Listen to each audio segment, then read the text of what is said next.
I remember I got on a school bus one day, and the man didn't even take us to school. He just drove us around, and fuck off. Swear to God, and then just drove us back home eventually. What's wrong with him? He didn't say anything either. Probably drunk. And when at a certain point, you don't ask. I've seen photos of you as a young man, dude. You were cute as fuck, bro. But I had severe mental health issues. I had dyslexia. I had something they called inner dyslexia, which came in, kind of came through our area. I had... Black people don't really know, they don't differentiate between indoors and outdoors. What do you mean? Outdoors Bill? can be indoors, dude. What do you mean? Outdoors can be indoors. Black person, you can put them outdoors and you put them indoors. Same volume levels, same speed. There's no inside voice. There's zero inside voice. There's no etiquette when you go indoors. Well, they just don't. I don't think they believe in like a lot of structures and. I don't want to say woodwork, but I want to say overall that the difference between indoors and outdoors when it comes to most black people, it's so incredibly vaguely racist. It's so funny though. You remember when you jack off when you were young? I mean, I remember Buddy's mom had a brassiere one time that she would leave hanging in the bathroom, and I'd just go in there, tie it around my fucking face so that each cup came over, left a little bit of nose, but the nostrils were covered. I could smell the milk, I could smell the skin, I could smell the nipple, I could smell the children, I could smell all the years of my buddy growing up. What the fuck? How old were you when you were driving your dad to campus? Dude, I was 12 years old. So that put him at 80? Yeah, he was 82. So he would drive and he'd sleep on the way there. I'd stop at my buddy's house. I'd go in. I'm like, bro, shh, come out, get in the back seat. Let's go for a ride, right? So my buddy Scott get back there and we would just fucking cruise around, dude. My dad's sleeping, right? And here was the thing, my dad's neck was real bad. So even if he woke up, I would just tell Scott, keep it quiet back there for a minute. I'll just tell him we're lost or getting gas or something. And then my dad would go back to sleep and I'd cruise around a little more and then take my buddy back. I mean, dude, at 12, 13 years old, a friend picking you up, we pulled up with a sleeping senior citizen, dude. People thought that we were fucking, kidnappers, bro. I grew up around some fucking real crazy poor white people. The dude, they had a dude in our town, no arms, used to fucking fight everybody. That dude, you know what I'm saying? He'd get you in that lurch. He would catch you with between his chin and his chest. He would fucking snack you like a snake. And he'd choke you down. He had no arms. No arms at all. And he'd fight anybody, dude. And he would choke you. So if you went to... the whole family was fucking... He could choke you out. Psychos, bro. Brother had sharpened half of his teeth on one side of his mouth, dude. These people would fuck you up. One of the kids was in a wheelchair, they never taught him to walk, I think. I don't even think he was crippled. They just never taught him to walk. And so the other brother would carry him on his back everywhere. Like a backpack, dude. And didn't even give a fuck. If you were sent back to the Roman Empire with a fully charged iPhone, do you think you could take over the world, dude? No, dude. I think they would probably beat you up. They would say you're gay, and they would beat you. If you want to be honest. And no offense if anybody's gay, I might be gay. Or even a guy not pervy, just very honest. Like, hey, I've always wanted to make love to a blind woman. Is this something you'd be interested in? Yeah. I got, when I did the online dating thing for a bit and put on my profile because I was sick of dealing with people that found out that I was blind and then were like, see you later. Just ghosted. Yeah.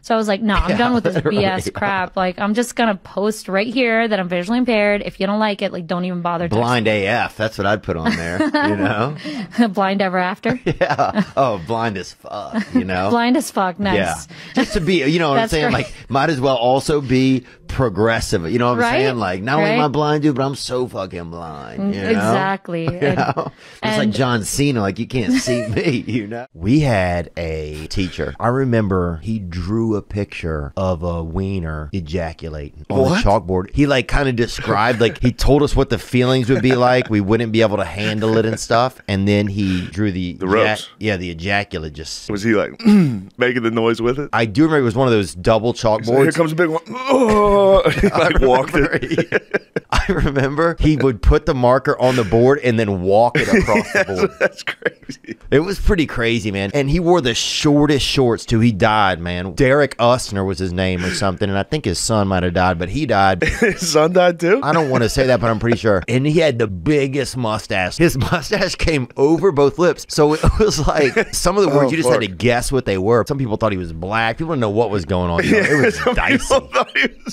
Well, you just couldn't understand what he was talking about. It was crazy. You know, it was just different times back then. It was different times. Some people treat their dogs like a slave. You notice it? So I went to the park this morning to get a little bit of heat, a little free heat from the sunshine, you know? A little bit of that vitamin D straight from the vitamin G-O-D. You feel me? I'm talking straight off the tit of the Lord, the sky, and just catch that free heat right in my face and neck. And I went over there and I was just sitting in the grass making me a little gratitude list and doing a couple etchings and stuff on one of those legal pads, you know? And this man, I heard this old man, he's like, he goes, Charlie, get over here. Charlie, get over here. And I thought it was two, you know, kind of drug-induced homosexual men doing a gram or a vial of speed. But then I look over and this man, who I'll be honest, this man looked like Duty, bro. And he's yelling at this dog because the dog smelled something or saw this. And the dog, he's over there, he's investigating. You know, he might have a little bit of hound in him or a little bit of investigator gadget or whatever that guy's name was. Hello. Oh, no way, bro. No way, dog. That's not real, huh? Look, we do a formal intro, all right? Let's just get it over with, all right? Hello and welcome to Trigonometry. I'm Francis Foster. I'm Konstantin Kissin. And this is a show for you if you want honest conversations with fascinating people. Our brilliant guest today is already taking the piss out of us. It's the amazing American comedian Theo Von. Welcome to Trigonometry. You guys have, we call it autism. I don't know what you guys call it, bro, but we got it over here. Everybody's got it. Everybody's got it. Every celebrity has it when they have a movie coming out. But you guys definitely, bro. And I love your brother. You know, he's hard to love at times. You know that. Oh, yeah. You got a brother, too? I got a brother, too, and he was hard to love. Now he's a little easier to love. You guys fight? No. Oh, okay. One of us hit the other one with a chair once when we were young. Oh, really? What was that over? I don't know. One of us was wearing a disguise, so I don't remember who was who. Oh. But it was violent. It was like one of the most violent things that ever happened to me. Wait, it was a nice chair. It was an antique. So men have always made poor haircut decisions is what I'm saying. But am I hiding a flathead? I don't think so. I mean, I feel like this, to be totally honest with you. I feel like I have a bigger nose. So, you know, a lot of the black kids when I was young would say you have a N nose, they used to say. And they would say the N word at me about it. And also I can smell, you know, I know I can smell pretty good. And so, you know, you got to have that intake, bro. You know, and I'm built like a fucking panther. And I need more air to come in because my brain I have low function. You know, when I was young, they said something was wrong with my brain probably. And I don't know who said it, but they wrote it on a napkin too. And my mother has it in my baby bookie. Were we talking about your friend that killed somebody? Yeah. What are you talking about? Hold on. Without, obviously, no details. You don't do. Look how sad his face got. No, wait a minute though. Tell again. What did he say about it? What? Well, so you don't know this. No. Yeah, I have a friend who killed someone, and he said that it felt awesome. Was the most relaxing thing he's ever done. What? And I'll say this, man. I'm close with him, but not super close. But he's not the kind of guy that would lie about something like that. Yeah, and by the way, No. I believe him. It's got to feel good. Would you rather go to jail for 1 year or go to jail with a Rubik's Cube and you can leave when it's done? Oh, man. How quick you think you can do a Rubik's Fuck, Cube, bro, man? a science one, huh? I would rather... I'd go to jail for a year. I think it'd be great. These days, relaxing, get some reading done, you know, get in shape, you know. Maybe get beat up or raped though? Yeah, get some diverse friends. Okay. How long would it take you to do Rubik's Cube? A Rubik's Cube? I bet I could probably do it in a week. But you want the year in jail. So you could get out in a week, but you'll take the year. Oh, dude, I'd love to have some time to just relax, honestly. And I'm a pretty simple man, as long as, if I'm in there. I heard the lights are on at night, though. That would be the part that I wouldn't do. And you go into a 24-hour fitness joint, that shit, you know, it can be real. Some people consider fitness different things. You go in there 2 a.m., they got a dude in there, you know, when he's using the treadmill, and he's got it going really fast, but he's in there polishing rare gems and stones on it. But to him, that's fitness. You go to Anytime Fitness at around maybe 10 a.m. or 10 p.m., you might have a brother in there. He'll take a lady on a date there. I've been at a 24-hour Anytime Snap, you know, fitness, Bally's. A brother take a lady on a date in there. He got 2 dates. One guy I saw, this dude named Jermaine. He had one lady over there on the treadmill, and he had another lady he was doing on the leg press, and he was going back and forth. This dude's 2-timing, and meanwhile, the whole thing's a damn date. He's got these ladies out on a date, and he's running them back and forth. Got a little, got some wine in his squirt bottle, and he's winding them up, and and getting their calories off of them at the same time. My dad's from Nicaragua, so I want to do a special in Nicaragua. Yeah. Your dad is not Nicaraguan. We might have to edit that out, dude, because Nicaraguan? that time closer. Okay? Go one more time, bro. I want to see how racist this ends up. Nicaraguan. Whoa, bro. A couple of guys just shut up at the door, dude. Dude, relax, how do you bro. say it? You can't even speak on Kratom, can you? Jesus Christ. Why does there have to be a gangbang every time? Yeah. Yeah. And it's so It's rough. like whack-a-mole, too. If you see some of those gangbangs, Oh, my dude, that God. shit gets to... It's like urban whack-a-mole on some of really them. And Andrew Santino has the best joke. He talks about how a lot of black gentlemen always have their sneakers on during pornography. They do. And socks. That's aggressive. I dude. never thought of that. Why shit. do they? For grip? You used to really rail at home? Grip and probably Bro. athlete's foot is rampant. And also... I don't know who the fuck been on this carpet or this It goes floor. back to indoor-outdoor. Like, those are kind of outdoor shoes. Yeah. And they have them on indoors. When I was young, at least you could just be racist, It was easy. It was organized. It was, boom, boom, boom, no, no, no, Right. But then now it's like, yeah, you got the Vietnam English. You don't know what this guy's going to do. Right. You know what I'm saying? He's blowing, he's playing a flute, and they got the basket with a snake, and the snake is named Winston Churchill. And I always like making people laugh. Like I used to do a similar thing when I was a child. At the lunch table, we'd get some kids who were mentals, or a couple of them might have been mentals, and a couple kids that were well, and we get there and sit them to make them drink milk, and then tell jokes and do stuff until one of them just blew milk out of their face, And if you get some straight up just couple mentals, boy, some straight up sawed off humans, you get them to straight up blow leche out their dome, dude. That's America right there. You know what I'm saying? And that's when I knew I was like, oh, I got some kind of a gift here, Almost blew the throat out of this one boy named Tot, T-O-T was his name. Kind of a bad name, too, to be mentally challenged. But also easy for him to spell. And, I'm not joking, that's what his father said. And easy for him to spell backward and forward. Same name, Tot.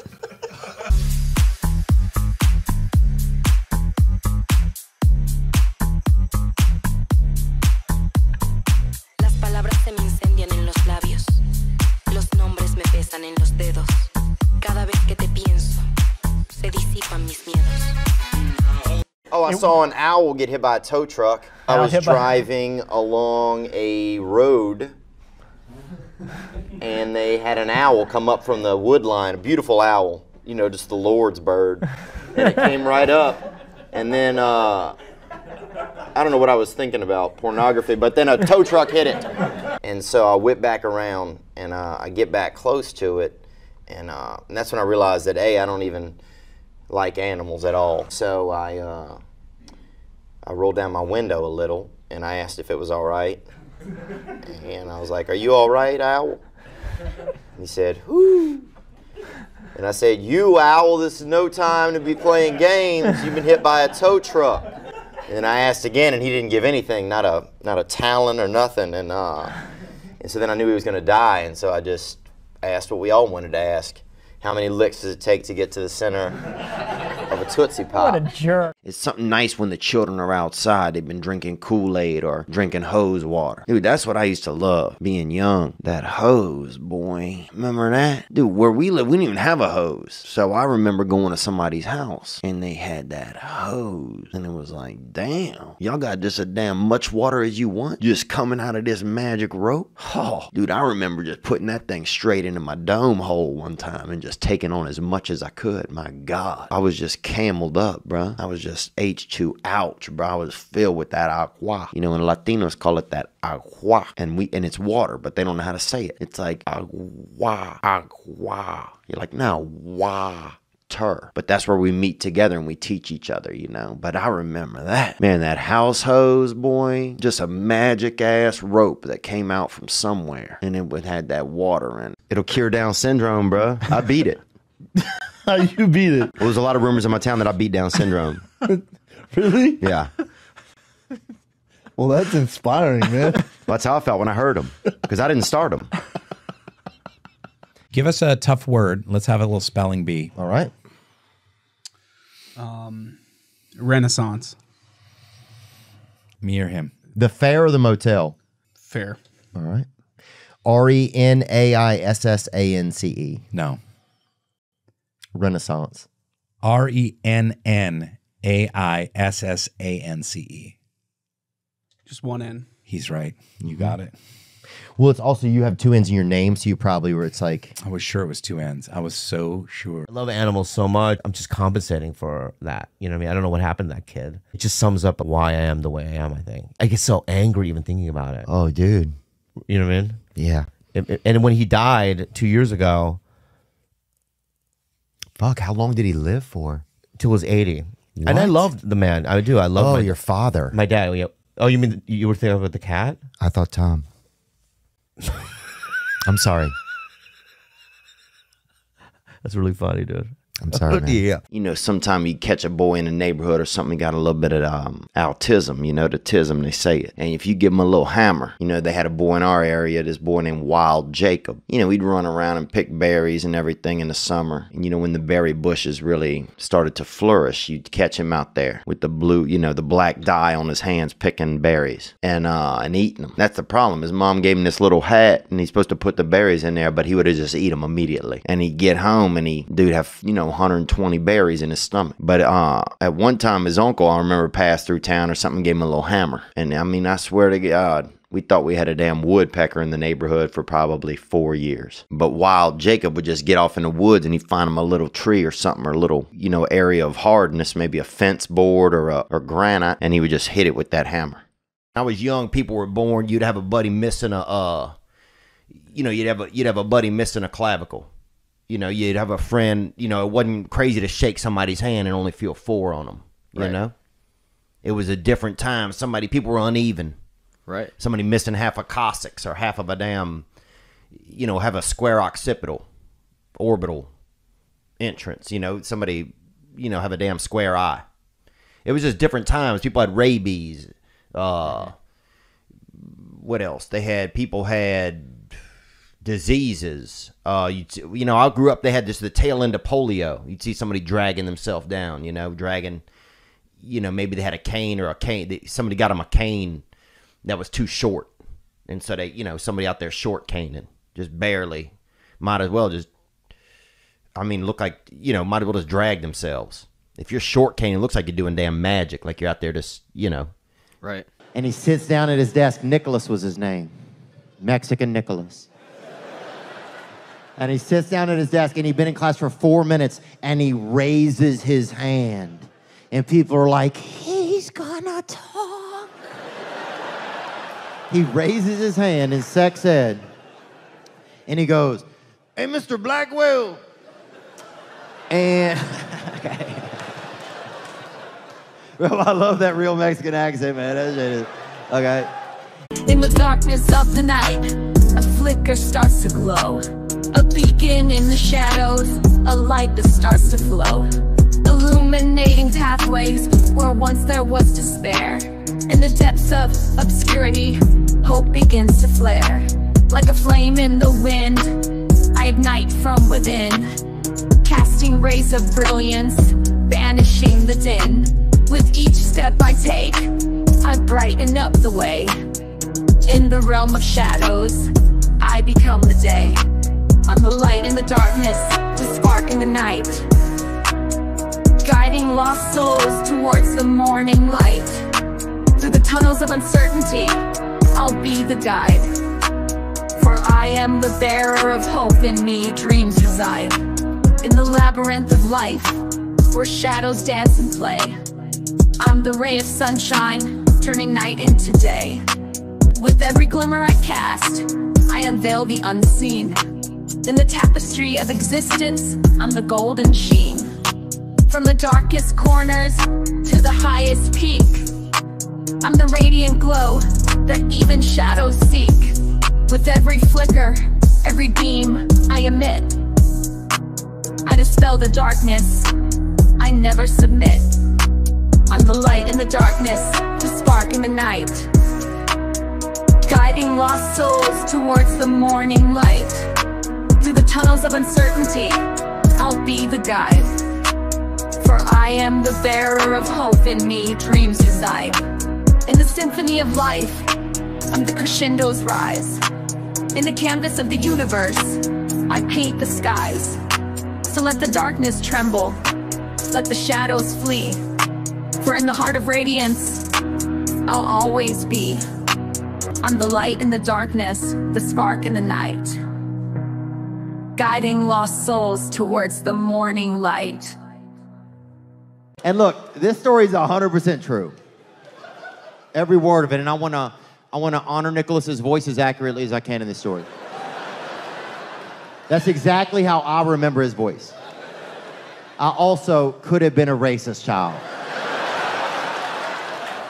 But he raised his hand in sex ed. He goes, "Hey, Mr. Blackwell, what does pop that cherry mean, Holmes?"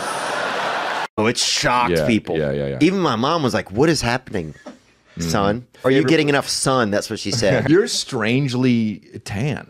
You Yeah. look like a guy that should be much whiter than you are, and you know that, and you know that. Yeah, boy. Yeah. What's the deal, dude? Are you outside a lot? Huh? Are you outside I'm a lot? inside, man. Yeah. Part of my family's from Nicaragua, bro. And it's not a racial slur. Yeah, my father's from Nicaragua. What? Yeah, Nicaragua, bro. Wow. Where my Nick Gar's at, huh? Well, a little too close. But Okay, yeah. sorry. Yeah, and hopefully the audio is clear on that. Yeah, it so is. people It's know. okay. I got your back. There's a C in there. Where do you get all those hamsters from? Well, they breed them in our town. I used to work for this group. They used to sell tattooed hamsters and guinea pigs. They tattoo them? Yeah, they used to brand them. They would say it's tattooed just to make people not be as sad about it. But it was a brand, bro. Of what? 311, Green Day, anything like of different bands that were coming to town. Toadies. Swear to fucked God, up. bro. Toadies, Acid Bath, Braves. We used to truck these hamsters into the city and fucking vend them, bro. There wasn't much work in our town, dude. You know, you had to get what you could get, and they had a man that bred hamsters, and then they had to do the tattoos, and they fucking met up. That was a merger. That's big business, you know? Man, I got me some 300 mouse in my house and shit. And some other guy's like, you know what, man? I'm a pretty good tattoo artist.